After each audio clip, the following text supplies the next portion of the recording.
Salut chers amis, ici l'éclaireur. Il est écrit dans 1 Timothée 4 verset 12, c'est une recommandation de l'apôtre Paul à l'endroit de son fils Timothée, que personne ne méprise ta jeunesse, mais sois un modèle pour les fidèles. Il dit 5 choses, parole, en conduite, en charité, en foi et en pureté. Je veux t'encourager à travailler afin que ces 5 éléments soient ton partage. Toi qui m'écoutes, tu es sûrement jeune. Parce que le mot jeune va jusqu'à 60 ans, jusqu'à 50 ans.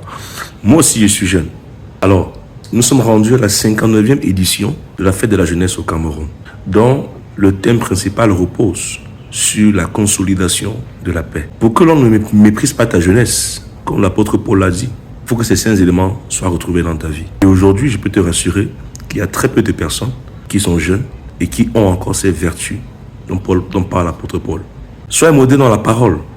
Il faut que ton langage soit un langage soutenu, un langage cohérent, un langage bâti, un langage qui inspire la responsabilité, le crédit, et en même temps la maturité. 2. En conduite, ce que tu fais doit refléter ce que tu dis. Ne sois pas un bon parleur, sois un modèle dans ce que tu fais, parce que ce que tu fais reflète le discours que tu tiens devant tout le monde. Que ce soit dans tes études, soit à la maison, soit dans ton église, que ce soit dans ton entreprise. 3. En charité. Ne t'arrête pas de pratiquer la bonté, le bien envers beaucoup de personnes. Quelle que soit la dureté de la vie, que ton amour ne se refroidisse point. 4. En foi. Il faut que tu deviennes un fervent croyant du Seigneur Jésus. Le monde est spirituel et le combat est spirituel. Si tu ne crois pas en Jésus, tu crois en quelque chose. Il n'y a pas d'athée. Un athée, c'est quelqu'un qui croit qu'il ne croit pas. Il croit quand même, mais il croit qu'il ne croit pas. Ça veut dire qu'il a quand même la foi. Mais en rien, mais il a quand même la foi. Et enfin, saint, sois un modèle en pureté. Tu dois être dans la sanctification, tu dois marcher dans la sainteté et la consécration. Et à partir de là, tu vas vivre ce qu'on appelle « personne ne méprise ta jeunesse ». Il est possible de marcher dans la sainteté. Je t'encourage à devenir un modèle dans ces 5 éléments. Je me suis marié très tôt, vierge. Je crois que tu peux le faire.